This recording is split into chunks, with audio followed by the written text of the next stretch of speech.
मैं गांव में रहता था और वो गर्मियों की छुट्टियां गुजारने हमारे गांव आया करती थी। उस वक़्त उन लोगों के पास कार हुआ करती थी। वो कार में आती और मैं उसे देखता रहता। जिस घर में वो आया करती थी उसका कज़न मेरा दोस्त था। हम सब बच्चे एक साथ खेला करते थे, वो भी हमारे साथ खेला करती थी। एक साथ खेलते खेलते हम अच्छे दोस्त बन गए और पूरी छुट्टियां हम खूब खेला करते थे। फिर उसकी छुट्टियां ख़त्म हो गईं तो जाते वक्त मैंने उसे बोला, अगली बार ज़रूर आना। तो वो मुझे कार में बैठे बोलती है, हाँ अगली बार ज़रूर आऊँगी। मैं भी गांव के सरकारी स्कूल में पढ़ रहा था, लेकिन मुझे तो हर साल बस छुट्टियों का इंतज़ार रहता था।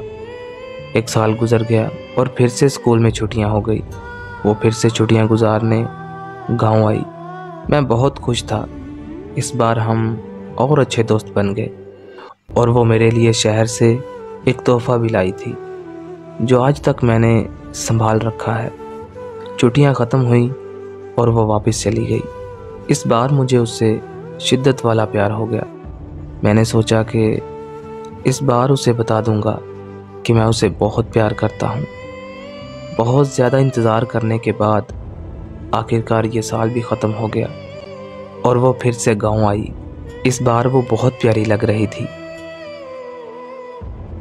मैं उससे मिला और मैंने उसे प्रपोज़ कर दिया। वो बहुत खुश हुई और खुशी के मारे मेरे गले लग गई। वो मेरी ज़िंदगी का सबसे यादगार लम्हा था जो मैं आज तक नहीं भूल सका। सारी छुट्टियां हमने एक साथ गुजारी और हमने बहुत सारी बातें की। इस बार छुट्टियां इतनी जल्दी गुजर गईं कि पता ही नहीं चला।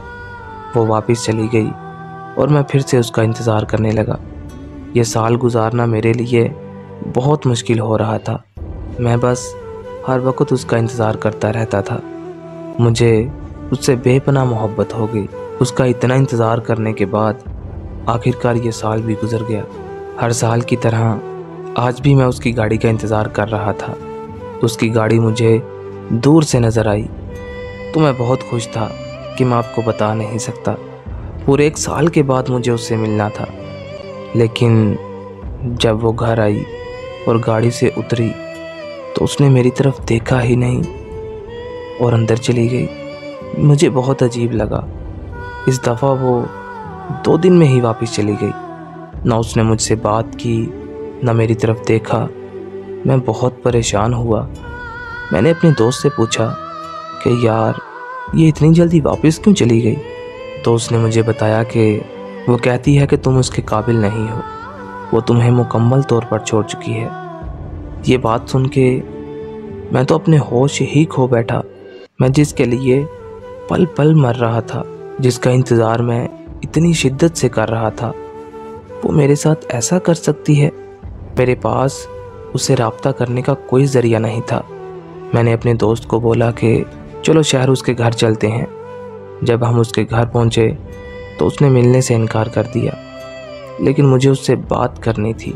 हम 2 दिन तक शहर में रहे। एक दिन वो काम के सिलसिले में घर से बाहर आई तो वहाँ मेरी उससे बात हुई। मैंने हर एक बात उससे बताई, लेकिन वो एक ही बात कह रही थी कि मुझे भूल जाओ।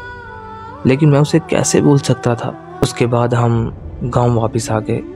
मैंने किसी तरह उसका नंबर ढूंढ लिया। मैंने उसे मैसेज किया तो उसने मुझे कहा कि मुझे आपसे कोई बात नहीं करनी और मुझे ब्लॉक कर दिया। मैंने दूसरे नंबर से उसे मैसेज किया, उसके तरले डाले कि मुझसे थोड़ी सी बात कर लिया करो, तो वो मान गई। मैं उसे मैसेज करता और वो घंटों तक मुझे जवाब ना देती। ऑनलाइन होकर भी वो मुझे जवाब ना देती थी। मैं बहुत रोता, मैं पल पल मरता था। एक दफ़ा मैंने उसे बोला कि मुझे बस एक दफ़ा तुमसे मिलना है, तो मेरे बहुत कहने पर वो मान गई। सर्दियों का मौसम था। मैं उसे मिलने चला गया। सुबह 9 बजे मैं उसके घर के बाहर था। मैंने उसे मैसेज किया, लेकिन उसने कोई जवाब नहीं दिया। सारा दिन मैं उसका इंतज़ार करता रहा। रात के 9 बजे का टाइम हो गया, लेकिन उसका कोई जवाब नहीं आया। ऊपर से सर्दी बहुत लग रही थी। रात के 11 बजे वो मुझे मिलने आई और आते ही उसने मुझे बोला कि मैं तुमको कभी नहीं मिल सकती, मुझे भूल जाओ। मैं उसके सामने रोने लगा पर उसे कोई परवाह ना थी। मैं गरीब था और वो अमीर थी। फिर मैंने भी उसे बोल दिया कि आज से तुम आज़ाद हो मेरी तरफ से। इतना कहकर मैं वापस आ गया।